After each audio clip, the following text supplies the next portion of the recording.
Lucas capítulo 12, verso 39 diz: depois de ter cumprido tudo conforme a lei do Senhor, voltaram para Galiléia, para a sua cidade de Nazaré.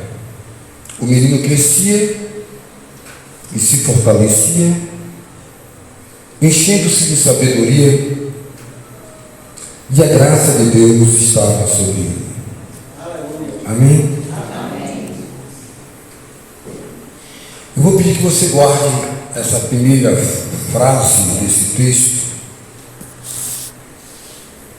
porque eu vou desenvolver uma palavra e vou falar muito pouco sobre esse versículo dentro de uma exegese particular dentro do texto. Eu apenas quero usar aqui essa primeira frase, hoje trabalhando, meditando, depois de terem cumprido tudo conforme a lei do Senhor.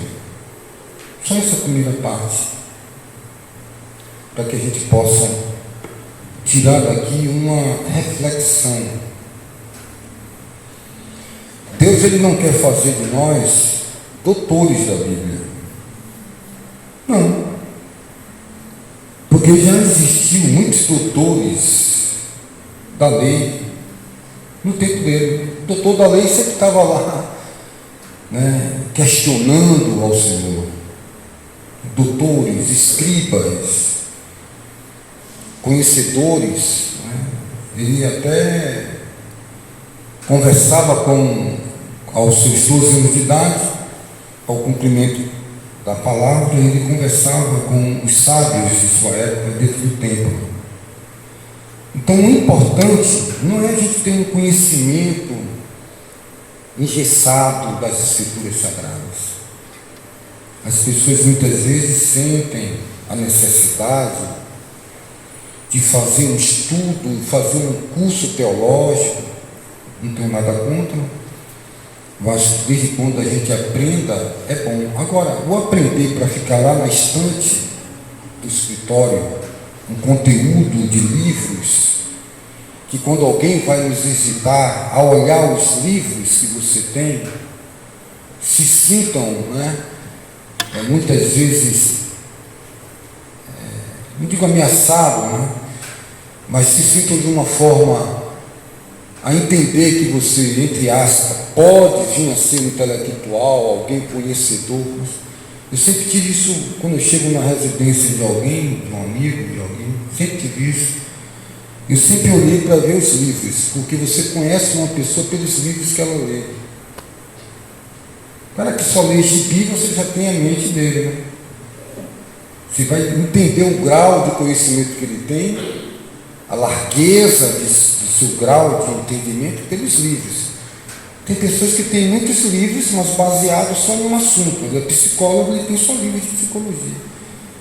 E aí fica aquele conhecimento lá, e outras pessoas, ao entender que ter livros é ter uma imagem, ou passar uma imagem de um intelectual, compra um bocado de livro, coloca lá no escritório de advocacia, ou um médico, ou um professor, e quando alguém chega lá, vê aquilo ali, então intimida ele depois, esse cara aqui, e muitas vezes ele nunca leu um livro daquele.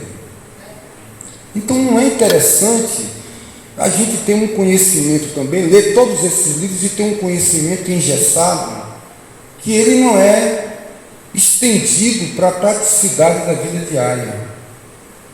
Tudo fica no conhecimento, no cérebro, sabe? Aquele depósito ambulante de literatura, depósito ambulante de conhecimento, e nas vicissitudes da vida, nas dificuldades da vida, isso não tem como ser aplicado isso. Esse conhecimento ele não consegue tirar das prateleiras do conhecimento de sua mente para a vida prática. Então fica aquela pessoa engessada, embrutecida, que muitas vezes é um catedrático na universidade, mas é um homem grosso na vida diária da vida. E às vezes tem lá uma pessoa, um matuto no sentido não de diminuir ninguém, mas ele não teve esse grau de conhecimento cabedal das universidades, mas a escola da vida, na prática diária, ele se torna uma pessoa fluida, com conselhos sábios, né? Tirado da vida prática ali, né? E Jesus Cristo nos parece que ele é esse tipo de homem, que passa a aplicar o seu grau de conhecimento celestial com as coisas passeiras da vida. Um pescador que pesca uma grande pesca e dali manda separar. Ele observa que o pescador separa peixes grandes, peixes miúdos, o que dá para se vender, o que não dá. Ele observa um camarada plantando trigo e lá nascendo o joio, e ele, para externar um conhecimento da vida espiritual, ele diz: é assim, o joio, o trigo, você sabe como é?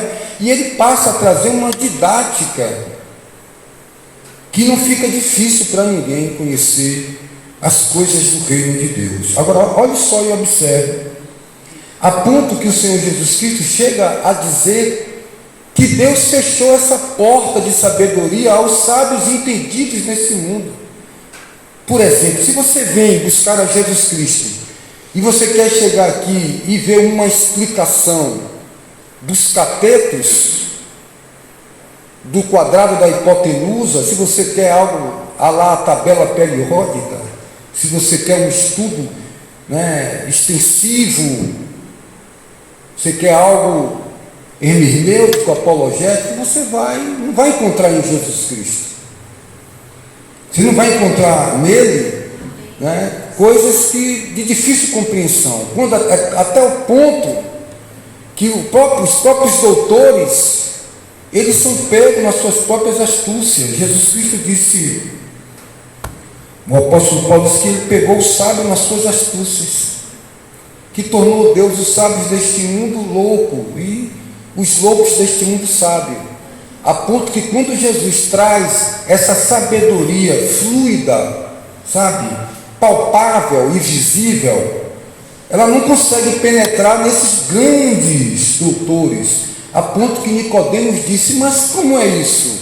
Eu tenho que adentrar de novo na barriga de minha mãe? Porque quando Jesus populariza, quando ele traz uma linguagem aos seus interlocutores compreensível demais, ele fica um homem tão simples que a multidão grita Barrabás, porque esse Jesus não pode ser Deus. Ele não vem em glória de um cavalo branco, lá do reinado de Davi, que ostentava a pomposidade do castelo, do seu reinado, né? E quando alguém diz: onde ele é? Ele vem lá de Nazaré, e vem alguma coisa boa daquele lixão, lá daquele bairro tão pobre, e ele confunde os sábios deste mundo nas suas astúcias de interpretar apenas a letra. Ele vem com o espírito, para que a palavra da letra tenha vida e tenha fluidez como a água da vida. E aí Jesus ele vem trazendo para nós, irmãos, suas explicações. Aquele que crê em mim é como água, flui. Água, mas onde tu tem essa água? És tu maior que o nosso pai Jacó? A religiosidade, a interpretatividade humana, as tradições humanas, sempre tentando obliterar ou impedir a sua entrada no reino de Deus. Jesus olha aqui, vocês não entram, coloca elucubrações difíceis, muita religiosidade impede simples, né?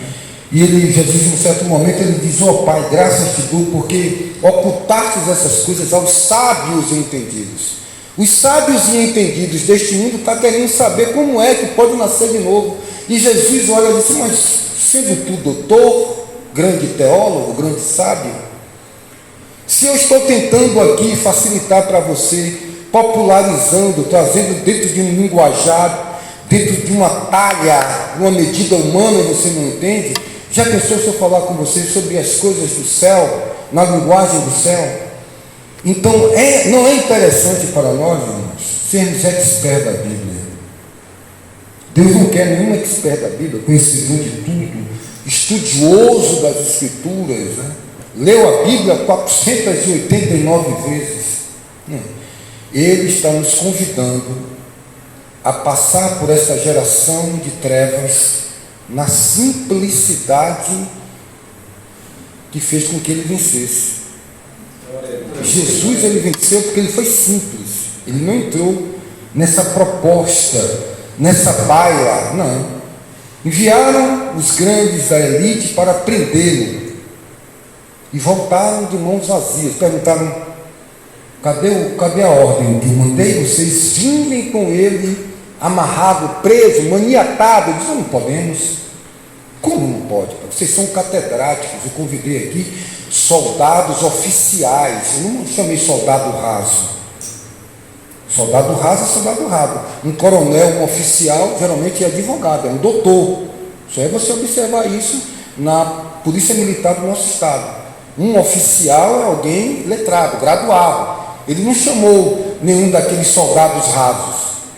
A ponto que a elite olha para aqueles nobres soldados. Quando você vai estudar a pirâmide social de Roma e da Grécia, você vai ver que os soldados, os militares, ocupavam, né, uma posição positiva na pirâmide da época.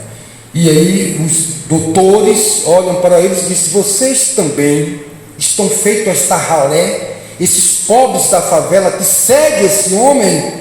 Observe o cenário e me diga qual foi de nós aqui, da grande elite, os grandes empresários, que está seguindo a ele. Só a gentalha.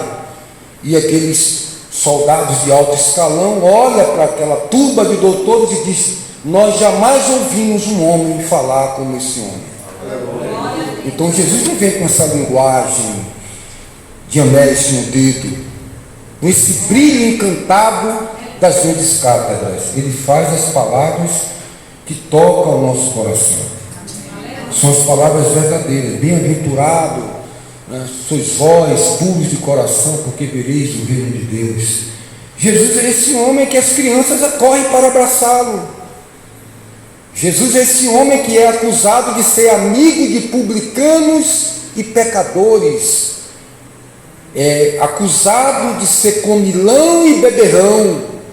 E é até acusado de que é um impostor e que todas as suas obras é fruto do maligno. Ele expulsa demônio em nome de Beelzebul.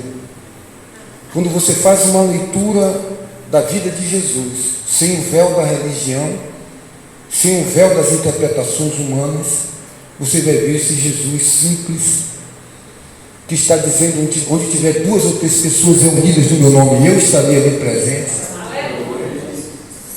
Então o que nós precisamos é respirarmos,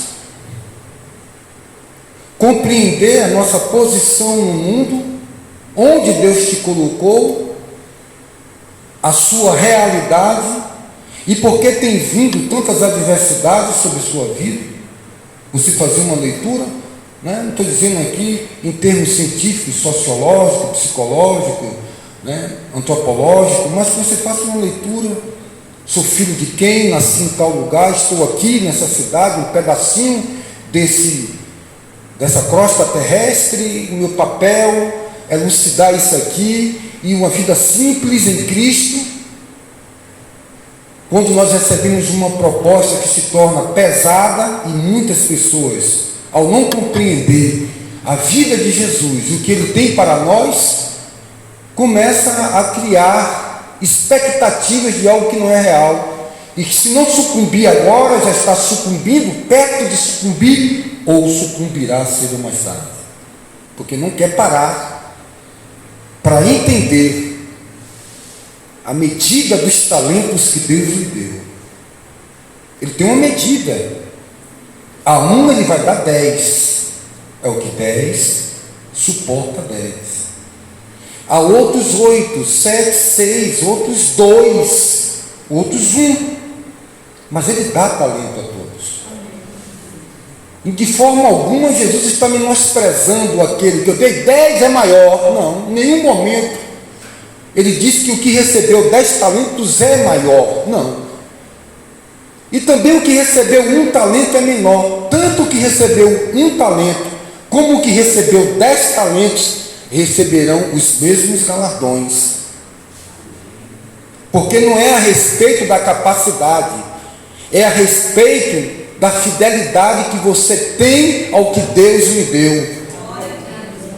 Essa compreensão de quantidade e de grau, ela é humana. E Jesus deixa tudo no extenso para nós, quando ele diz que o homem chegou na última hora do dia e ganhou da mesma forma do outro que chegou ao primeiro horário do dia. E ele diz que os últimos serão primeiros, ou seja, não cambia com o ponteiro dos nossos termômetros ou relógio, ou dentro dos nossos cálculos matemáticos humanos. E muitas vezes, por a gente querer, por ser formatado dentro dessa lógica produtiva, de dinâmica que eu tenho falado aqui, a gente vai entendendo que a gente não tem capacidade de administrar 10 talentos dados pelo homem, ou 10 exigências do homem, dentro de uma dinâmica completamente humana. E o que é que acontece? A depressão, meu filho. A depressão é o esforço de conseguir coisas que talvez esteja além da sua capacidade. Você botou no seu coração que a felicidade está no Camaro, você vai se arrebentar. Eu, como funcionário público, não posso ficar sonhando em ter um apartamento lá em Copacabana e fazendo campanhas esdrúxulas, acreditando em uma suposta prosperidade que Deus vai fazer eu sonhar e vai me dar o número da telecena no sonho. Coisas desse tipo que a gente vai acreditando e vai... Não, eu vou conseguir, o tempo vai passando, as forças começam a faltar no corpo, e aí vai entrando a angústia, vai entrando um pensamento de que Deus foi bom com ele, mas não foi bom comigo, porque Deus tem que me abençoar da mesma forma que abençoou o outro, e às vezes o outro suporta ter aquilo, administra aquilo, e aquilo não muda ele, mas você não tem condição de ter aquilo. Porque aquilo que você vai ter, você não tem um coração desbruçado sobre Deus e vai ser a desgraça sua. Como tem acontecido, fulano mudou, porque o dinheiro não muda. O poder só revela o que há de mais profundo dentro do ser humano. Um animal acuado, ele é medroso e parece que ele está manso, mas bote os dentes no leão de novo para ver se ele não lhe morde, ele come. Tire as unhas de um leopardo e tire os dentes dele, ele vai rosnar, vai avançar dentro de você, vai morder com a gengiva e vai azunhar sem as unhas. Quando ele vê que ele não tem nenhum poder contra você, ele fica no canto acuado. Mas se ele ganhar na loto um prêmio muito alto, uma herança distante, ele vai mostrar que toda aquela humildade de roupa rasgada era apenas porque não tinha um nível Solomon para usar. E a gente vai confundindo, mas Deus não confunde as nossas aparências com aquilo que há de real, no mais profundo do nosso coração. Então o objetivo de Jesus Cristo, irmão, é que a gente venha olhar ao nosso redor com mais gratidão. Eu tenho batido tanto nessa tecla porque é impossível você ter uma vida de vitória em Cristo com preocupações.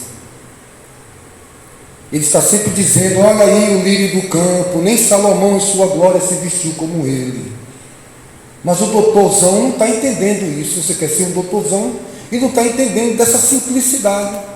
Olha, os pardais não plantam. Com isso ele não está dizendo que você tem que ser preguiçoso. Você está trabalhando, o fruto do seu trabalho vai chegar. Agora, se a gente não tem parcimônia na vida, irmão, se a gente sempre está achando que a felicidade está na grama mais verde da casa do vizinho, até que você descobre que é sintética, que nunca foi verdadeira, era só uma aparência, o pau continua, mas as pessoas vivem sempre com um sorriso, né? Você já viu que as pessoas mais depressivas é aquela galera da novela? Você já viu os artistas? Sempre você está descobrindo alguma coisa, quando vem a tu, meu Deus, olha esse cara, era um bambambam, cabelo liso, os dentes bonitos, como você descobre, se matou lá no apartamento, sozinho. A imagem, a mídia vende uma realidade nesse tropel da vida humana. Quando eu li propositadamente esse texto, tempo, depois de ter cumprido tudo, conforme a lei do Senhor, voltaram para a Galiléia. Ele estava onde? No Egito. Houve um tempo, mas esse tempo não foi o tempo deles. Qual foi o tempo? Qual foi o termômetro? Qual foi a base de estar todo envolvido em quê? Nessa simplicidade do Evangelho. Qual? Depois de se cumprir o tempo, conforme o quê? Depois de ter cumprido, beleza, primeiro ponto, se cumpriu. Certo? Se cumpriu, cumpriu o quê? Se cumpriu algo. Conforme quem? O meu querer? A minha ideologia política? A minha ideologia filosófica? A minha religião? Não. Conforme o quê? Qual é o nosso ponto, nosso alvo? Conforme a vontade do Senhor, que é a sua lei, é a sua palavra. Então o que é que acontece? Voltaram para a Galiléia. Se eu estiver dentro da vontade de Deus, e eu saio daqui para a cruz das almas, eu tenho um compromisso. Presta atenção, estamos encerrando, e você vai entender. Eu tenho um documento para pagar lá em Cruz das Almas. Então aqui, vou me programar amanhã, eu acordo 8 da manhã, 7 horas, tomo um café, fico com ovos, como um pão, faço isso aqui, tomo banho, vou ali, pego um topic e vou pagar em Cruz das Almas. É um direito meu fazer uma programação como essa. Só que lá no meio do caminho a topic encapota e eu quebro uma perna. Eu digo, mas meu Deus do céu, eu sou um servo de Deus. Aconteceu um negócio desse, qual foi o erro? Que as Escrituras dizem que a nossa vida é uma fumaça que aparece e desvanece. Que em vez de eu dizer, vou fazer isso ou aquilo, eu devo estar em conformidade ao quê? Em conformidade à vontade do Senhor. Por que foi que Jesus Cristo voltou do Egito para a Galiléia? Porque se cumpriu o tempo, mas muito mais de ter cumprido o tempo, ele estava no centro da vontade de Deus. E por ele estar no centro da vontade de Deus, no centro da vontade de Deus, ele retorna. O apóstolo Paulo escreve, se não me falha a memória, aos Coríntios, que todas as coisas cooperam para quem? Para o bem daqueles que amam a Deus. Agora, o que é que Jesus Cristo fala lá no Evangelho de João, capítulo 14? Ele diz o seguinte, eu vou traduzir para vocês. O Deus Todo-Poderoso conhece os corações. Ele sabe quem ama Ele de verdade. Aquele que tem em casa uma Bíblia, vírgula, todo mundo tem uma Bíblia em casa, mas ele não para aí. Aquele que tem a minha palavra, que é a Bíblia, as Escrituras, que tem a minha palavra e pratica o que nela está escrito, aí esse é o que ama ao Pai. E esse que obedece à palavra é que ama o Pai virá, fará nele morada. E eu virei também com o Pai morar dentro dele. E vou me revelar a ele. Ou seja, esse revelar é uma continuidade daquilo que há de melhor, coisas novas e firmes que nós não conhecemos. Então, quando o apóstolo Paulo diz que todas as coisas cooperam para o bem daqueles que amam a Deus, esse amar a Deus já está aonde? No centro da sua vontade. Mas aí, meus irmãos, existe um mundo aí que eu quero apresentar para vocês, talvez vocês não conheçam, que é um mundo perfeito, viu? É um mundo perfeito. Vocês talvez não conheçam esse mundo perfeito, mas ele está na palma da mão. Chegar em casa, vocês dão uma olhada nele, que é um mundo perfeito. É o Facebook e o Instagram. tá certo? Ali é o melhor de todo mundo postado. É o almoço no restaurante, é o pudim com uma cereja no meio. Você já viu alguém postar uma foto no banheiro, num vaso sanitário? A foto enterrando o pai ou a mãe? Em momento de tristeza, você já viu uma modelo dessa fazer uma selfie quando acorda de manhã cedo? Então ali eu encontrei o lugar da felicidade, mas é de mentirinha, mas tem quem acredite.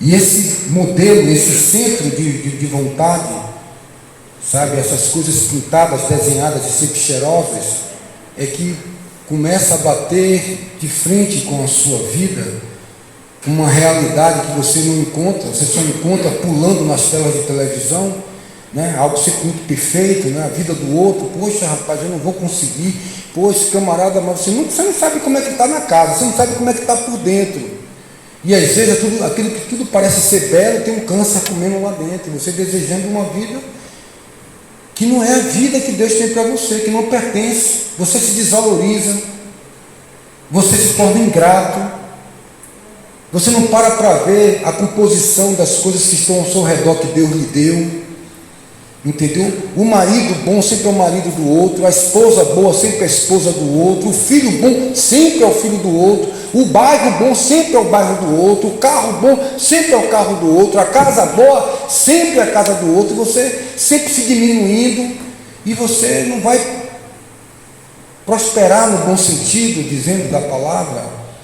Você não vai viver uma vida plena, uma vida bem com você mesmo, tentando seguir as metas de uma sociedade, tentando preencher o belo quadro social, sendo uma pessoa estereotipada, frustrada por não conseguir essa vida dinâmica de um país do terceiro mundo, com tantos impostos e tantas injustiças sociais e desigualdades.